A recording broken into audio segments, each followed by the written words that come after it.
Correlation is not causation, but sometimes it's important to understand the correlations in our lives. A big part of magic is understanding the difference between correlation and causation. We call this space correspondences. Some correspondences correlate, some correspondences are causative. The more you study, the deeper you get into it, the more you'll learn the difference between the two and why sometimes just having a correlation is enough. Just having something that happens to coincide is what you need. So, today we're going to do a deep dive into correspondences as we continue our studies in Druidcraft, walking down creation's paths.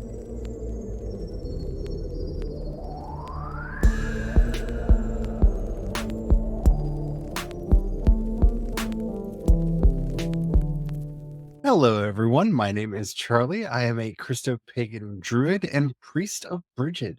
Hey everyone, my name is Brian. I'm a Christo-pagan druid and sous chef to the Dagda. Today, we're going to be talking about correspondences, and some of you who have been listening to the podcast for a while might be saying to yourself, again? Yes, again.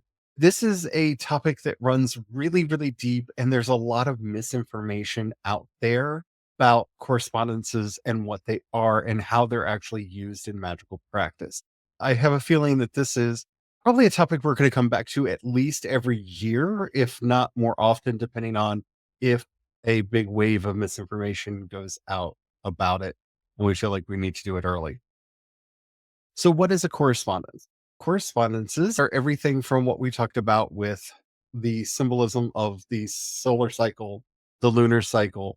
A lot of what we talked about yesterday was just kind of getting to the edge of correspondences.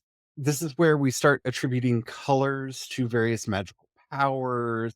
This is where we start talking about how different herbs and plants and crystals have various energies related to them. Some of this stuff is actual verifiable science. Some of this is personal experience. It's unverified personal gnosis that masquerades as either ancient wisdom or absolute truth.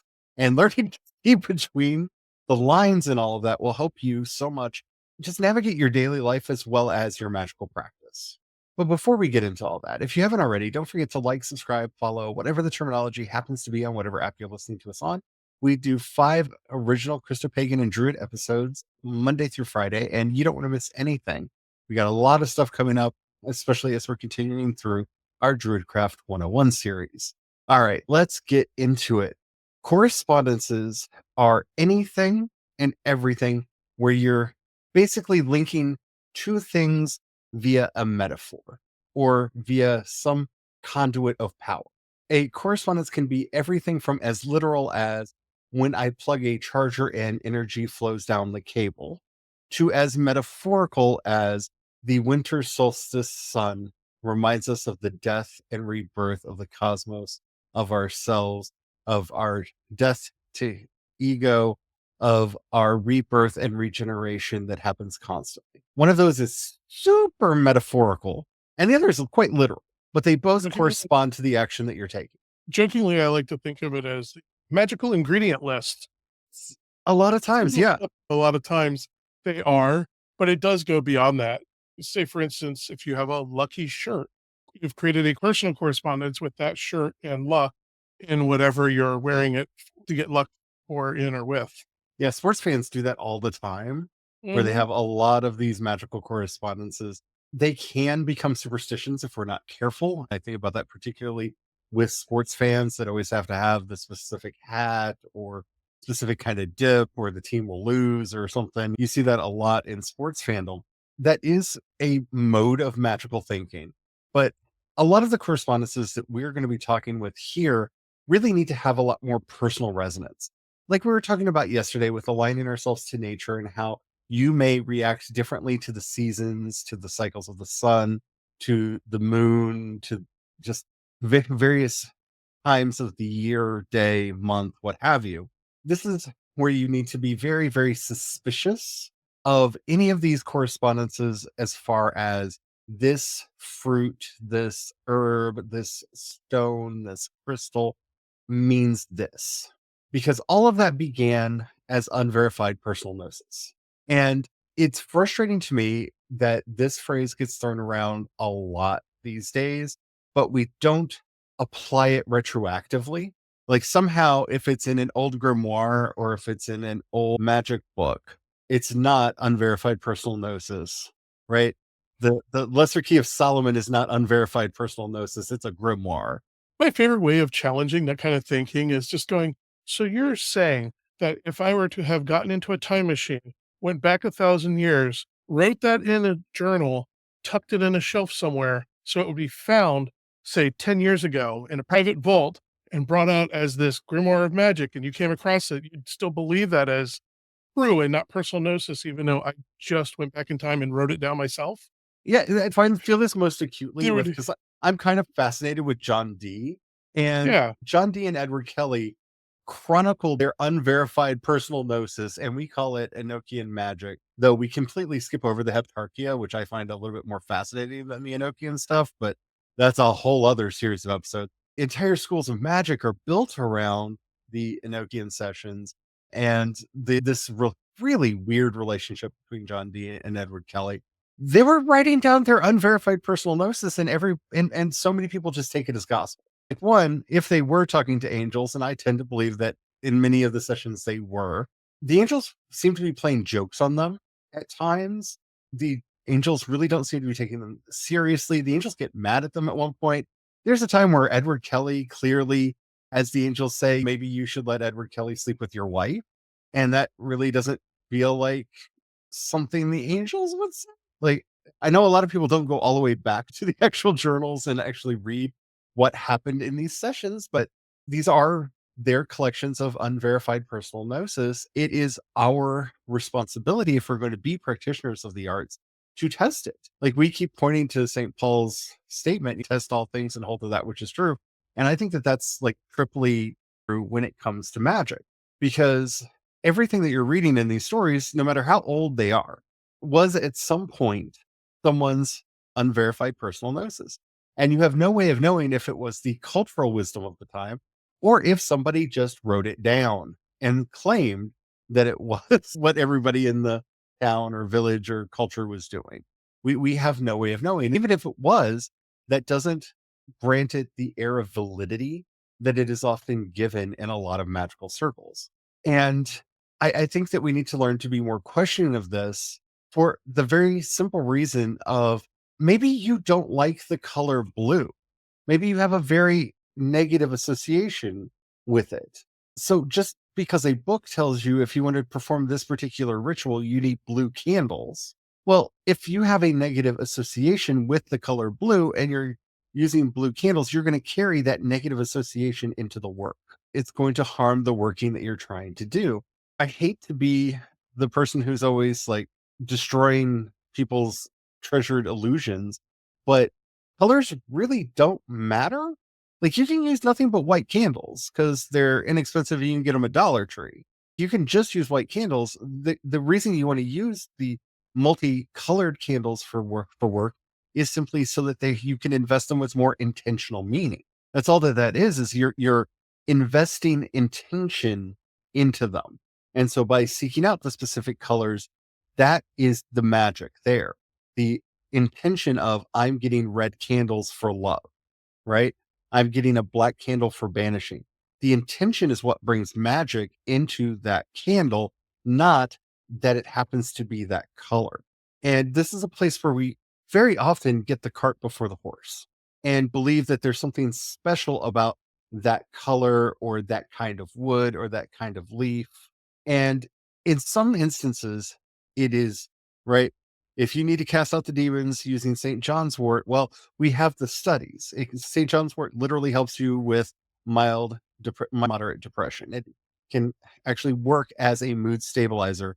So this was a correspondence that was discovered by people who were doing folk medicine in the past, right? This is how we discovered aspirin because people were putting that bark, giving that bark to people, making tinctures out of that bark to help people with their pain, and it worked. And we have the science to back that up. Just because somebody tells you this is an important ingredient, this has always been used, this specific ingredient, Well, you need to question that. I'm from the Ozarks. A lot of the traditional remedies I was brought up making, we would go around in the ditches and search for sassafras. And we would dig it up and we would clean it and chop up the roots and make various teas and tinctures. I remember almost every time I was sick, being as a child, given something that had sassafras as its base root. Like that was one of the main ingredients in it to help me feel better. Now, I can anecdotally tell you that it seemed to help, but again, I was a child. The thing is, as an adult, I know that sassafras has a lot of carcinogens in it, which means consuming sassafras can increase your risk of cancer. So I am not as interested in hunting down sassafras to put into the medicinal workings that I do. And I am looking into that science and learning, like, is there a safe dose? Is it an accumulation over time? Is it, in a lot of these cases, the poison is in the dose, right? So I'm doing the research because this is something that was very important to me in my youth that I kind of would like to bring back into my workings. But how can I do that safely? I'm not just going to start making sassafras teas like I grew up with because it's what I grew up with. We have these tools that we try to put at odds with each other. Science and magic are not opposed to each other, and in their best working are used together in conjunction. That's the thing you've been saying with correspondences.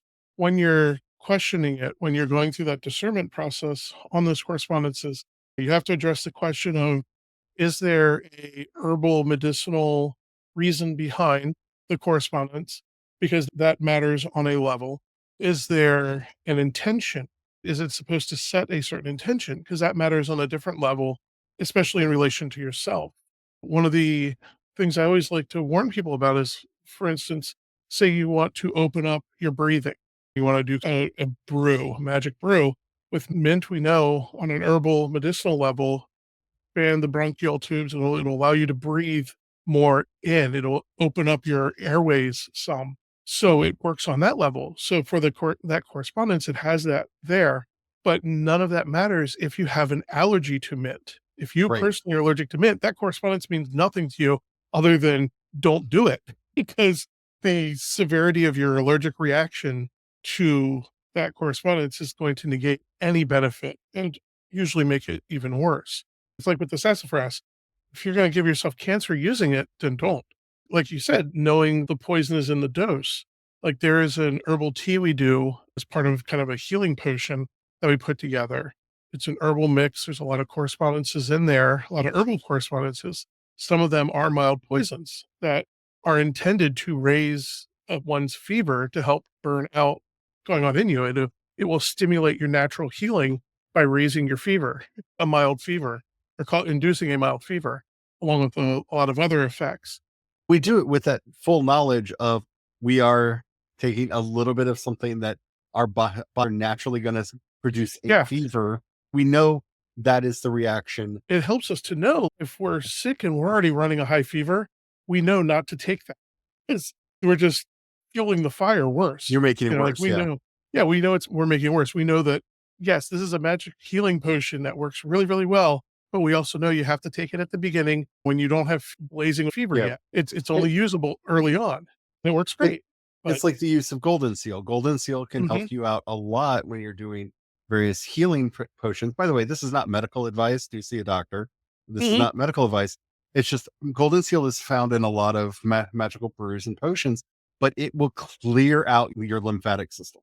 So if you're not drinking a whole bunch of water, if you have an illness that has already made you prone to dehydration, I think that's the easiest way I yeah, can say that without saying anything more disgusting. But if you have an illness that makes you prone to dehydration, that golden seal potion is just going to make you worse because you're not able to keep the fluids in you that you are forcing out of your system using it.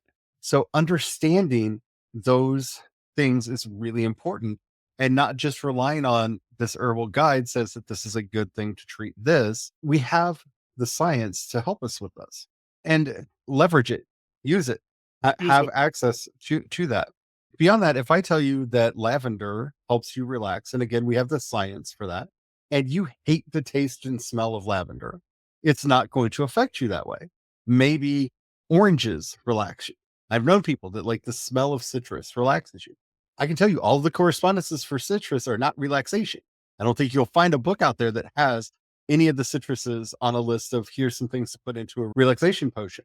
But if you have this personal reaction to it that you smell oranges or you smell lemons or you smell lime, you feel just your muscles relax because it has this kind of nostalgia quality to it.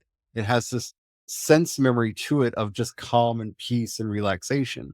Then that's what should be in your relaxation potion. And learning those things, this goes back to what we were talking about yesterday with keeping that journal, because you need to start finding It those things it when is. they start popping up. Like honestly, eating bread, I don't find relaxing. I find delicious, but I don't find relaxing. The smell of bread relaxes me. But it's not actually just the smell of baked bread. Like the smell of baked bread is magical, but the smell of yeast proofing, like just that smell, like that the yeast puts off, I find relaxing. And I have, when I've been very stressed, literally just put a bowl of water near me with some sugar in it and some yeast just to kind of aromatherapy myself. 'Cause I didn't have the energy to actually bake bread, but you get those kind of bready smells coming out of that cup. Put a little flour in there so they got something to eat on and just let that perfume the air. I've used that as a way to relax. These are the correspondences that you're looking for. People become obsessive in hunting down books to find out what is the right crystal. I really hate to say this because I love crystals and I use crystals and rocks and stuff in a lot of my magical workings. I have a whole huge collection of it. The wonderful and blessed community that I am a member of about 2, 3 years ago now took up a collection to buy me a whole bunch of really beautiful rocks and semi precious stones that really meant a lot to me. And I use them in a lot of the workings that I do. Culturally, certain stones might have meaning to you, but a lot of those correspondences are personal. It doesn't matter what somebody tells you amethyst means. A lot of people may have experiences with amethyst meaning a certain thing, and you may agree with them. Oh, yeah, yeah, I feel that from the amethyst. Good. Add that to your personal correspondences. But if you see amethyst and it means something special to you, that's what that stone is. Again, this is where we get all kinds of worked up in how we're doing our magic and relying on other people's unverified personal gnosis and pretending that it's gospel truth. Mm. Because somebody had to come up with the idea of what hematite means or what moonstone means. I have a selenite crystal that I love that I bought to symbolize the community that I am in. I keep it on top of this LED candle that's on my Bridget altar that I light in honor of Bridget and have all that healing light of inspiration, of healing, of everything flow through it. Because the symbolism is this crystal is my community. It's cut in a shape that represents the community to me. It's the look of the stone really feels like my community to me. Everything about this stone, the moment I saw it, because it's not actually what I was looking for. I actually had a very different idea of what I wanted when I started looking. But when I saw this stone, it just screamed at me, this is our community. This is us. Now, I wouldn't force it on anybody else in the community. I wouldn't say everybody in the community has to use this shape cut crystal to mean us. I don't know why I connected with it so strongly, right? But I did. I saw it and immediately I was like, this is us. And so I have it. It's on my altar right now. I'm looking at it right now, sitting there with that light, carrying all of those prayers and intentions and meanings through it, radiating out to my entire coven. I'm really glad you brought that up as an example because I can add to that and help to maybe clarify some of this understanding of correspondences and what we're trying to say here and how what it really means to you as an individual. Because you've already heard Charlie's side of the story. To me, I most of rocks are just rocks. I don't have a strong resonance to rocks in general, though I have found this particular rock had meaning sometimes for a period of time. It loses that meaning over time. I've had some rocks that this particular amethyst stone means a lot to me, but amethyst stones in general don't. Like, I don't have that same kind of resonance in general. And so even with this one, I was like, well, it's significant to Charlie. So therefore, okay, cool. I was backing Charlie on that. But it wasn't until Charlie explained and then clicked in my head and I understood it. And that meaning became part of me.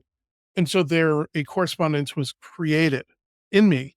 And now when I see it as well, I also see all those same things that Charlie sees, even though I didn't at first, because because that particular correspondence didn't come from the object, it came from me and the meaning invested in it.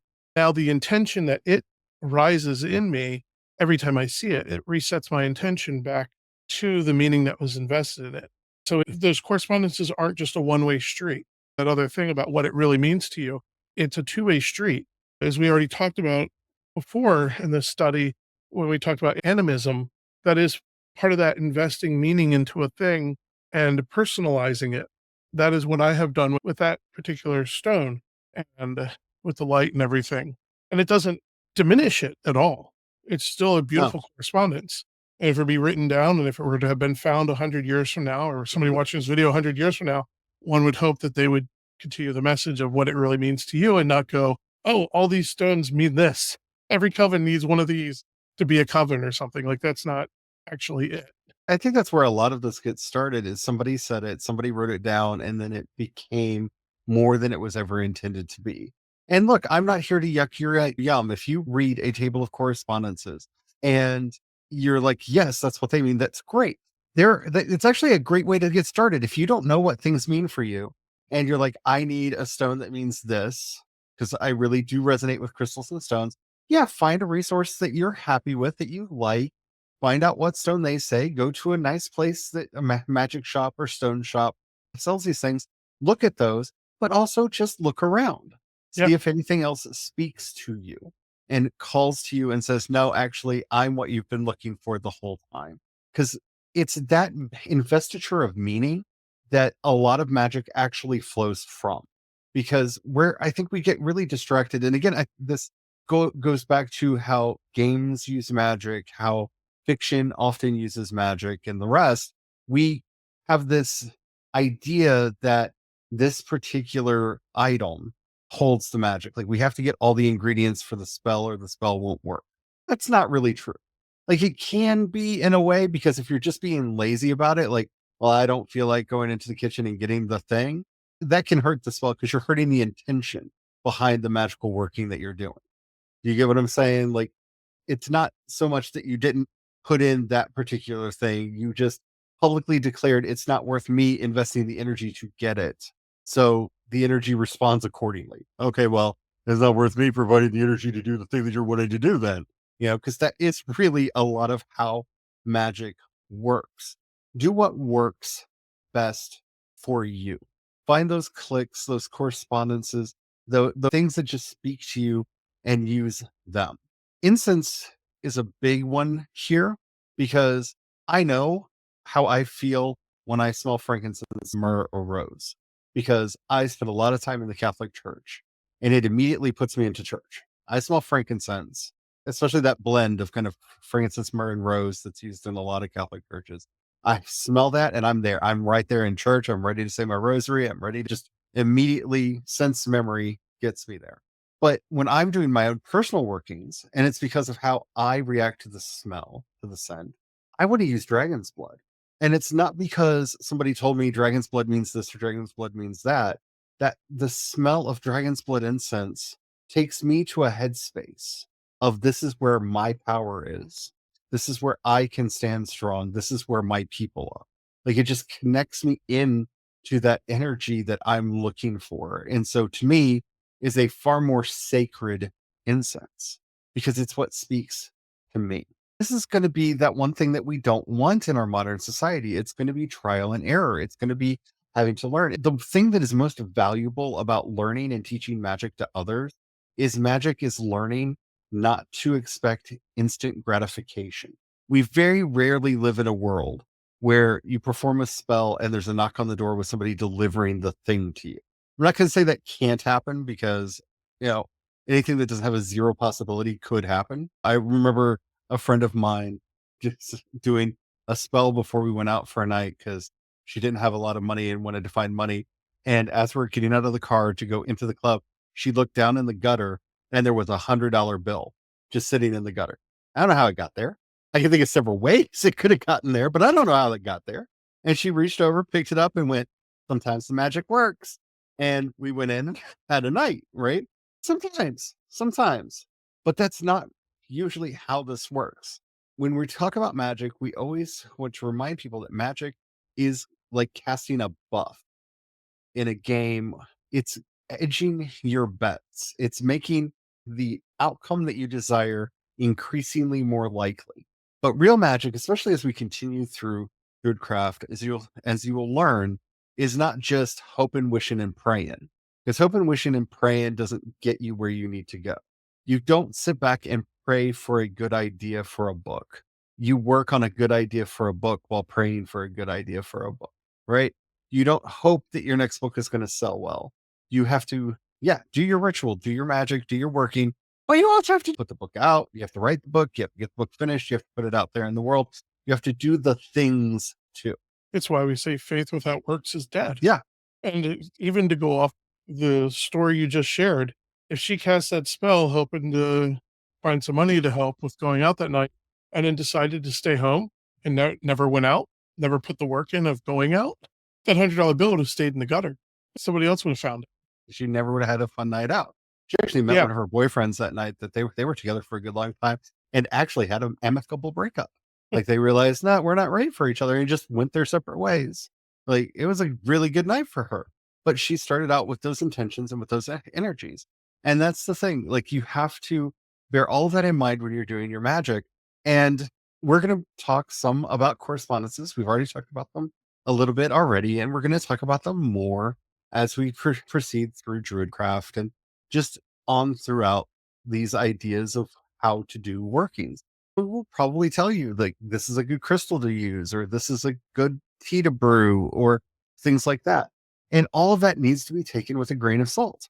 If I tell you that our water of life tea has a lot of lavender, has lavender and nettles in it, well, some people hate lavender and some people hate nettles. So if you're in either of those two categories, well, you need to either substitute or leave those ingredients out. And that's okay. And I hate that I feel like we have to be out there telling people it's okay to disagree, but there is some strange orthodoxy movements happening in magic right now that I just can't get behind. It's problematic. So I like to say it's some of the evil of the spirit of the imperial church trying to come upon us. It is. I mean, it If you're really not, is. this is why it's always important to organize around what you love and not what you hate. Whatever the center of your intention is what you're drawing to you. So if the center of your intention is something you hate, you're drawing yourself more and more towards that.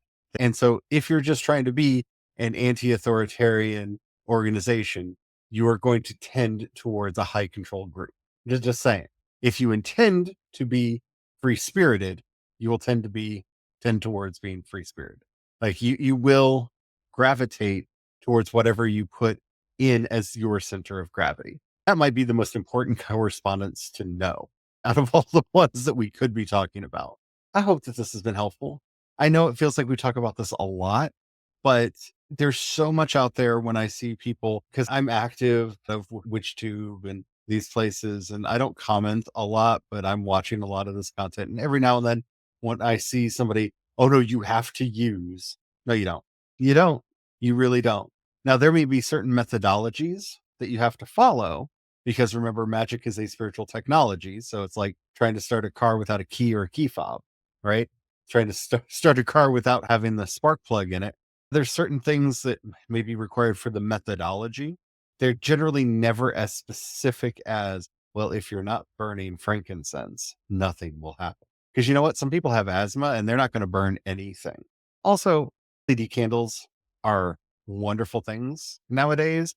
I also like actual wax candles, and they're wonderful and they're fine. But in this economy, And then I started laughing. I could see it now. Somebody going, well, LED candles aren't real candles. And my first thought was, what is more wizard, lighting a candle or casting a lightning bolt to ignite your candle? right? I literally used the power of lightning, electricity. Especially like for the one candle that we have, because we basically have one candle. The one I was talking about that has the crystal on it is our eternal flame. It is always on. We've got it timed pretty much with the batteries for it that it needs to be recharged around the new moon every month, which is cool. But it gets dimmer and dimmer towards the new moon, and then we have to change the batteries in it. but it's always on. And I like the fact that it is an LED because I don't have to worry about it as much because it's not an open flame that's constantly burning in the house. There's a weird dichotomy that happens in a lot of people that no, it has to be real. What is real? I've had as magical experiences around a bonfire that was a fan blowing up with a bunch of multicolored streamers attached to it because it was raining outside and we couldn't have the bonfire outside. So we improvised a fake fire, as I've had around actual bonfires out in the woods, because it's the intentions you bring in that really affects these things a lot more than the elements that you use. All right, I'm going to get down off my soapbox now. I hope that you have enjoyed this episode and that you learned something from it. I'm really hoping that this series is really helping you all, especially those who are new to magic, learn how to get involved in this wonderful, wonderful activity.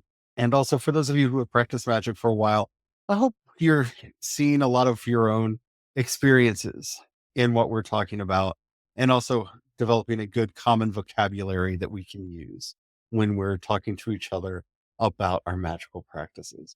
So if you'd like to share like your favorite correspondences in the comments, I would love to know if there's something very special to you, because I'm always looking for new things that I can connect to, that I can find meaning in, because I think we are meaning making creatures. I think that is one of the main things about us that defines us as human. If you're listening to us on YouTube or Spotify, you can leave a comment right there. If you're listening to us anywhere else, even if it says you leave a comment, can leave a comment. They will not let us know. So you can leave a comment there anyway, because engagement is magic. And then head over to creationspast.com, click on the chat, and you can leave a comment there, and we will see it and be able to get back to you. By the way, thank you to our new members.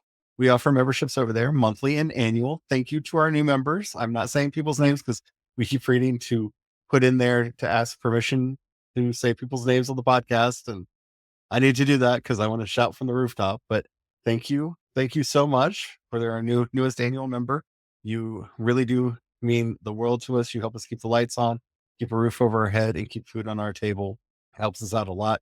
You can also support us on Pay and Ko-fi. I am C. Dorset on both, or you can support us directly through the Cash App, #, Creations Paths. Thank you so much to everyone who does that. You sincerely, from the bottom of my heart, mean the world to me and are in my intentions every day when I am praying and doing ritual work. You all really are the helping to keep my energy up in these dark times and keep going. And for the rest of y'all out there, don't think I'm missing you out. All you people that are contributing through sharing the work that we're doing, through commenting on the work that we're doing, y'all are just as important. And I don't want you to think for a minute that you're not. So if you're not sure if we're the kind of people that you want to give your hard-earned treasure to, or if you just don't have it to give right now, trust me, I get it. But if we have ever done anything that you've liked, enjoyed, or that you think would help others, please share it. It does help out more than you possibly know. And thank you to all of you that are out there helping to spread the word about what we're doing and who are commenting and leaving such beautiful comments. There's one of you in particular who's been commenting a lot lately about how much you're learning from what we're doing. Again, I keep forgetting to ask for permission to say people's names on the podcast, but hopefully you know who you are. You're both of you. There's two in particular that I'm thinking of right now. You mean the world to me. You really do help keep my spirits up. These have been dark times, and y'all have really, really been helpful in all of this. All right. So as we're heading out, who do you pray to for correspondences? And that's when I started laughing inside and thought, you have to pray to Our Lady ... because Mary is like the queen of correspondences, because we have Our Lady of this city, that city, and the other city over there. We have Our Lady of this blessing, that blessing, and the other blessing over there. Like, she is the queen of correspondences. So bless Mother, Our Lady Mary, Our Lady ... Thank you so much for all that you have done to keep us in your heart, as you are queen of all hearts, and to ever keep the treasure houses of heaven open and flowing towards us with all of the grace that we need to get through our lives in these dark times. Help us to find all of the things that give our lives meaning and that give our magic the strength to come to fruition, so that all of our dreams and ambitions may come true. Amen. Amen.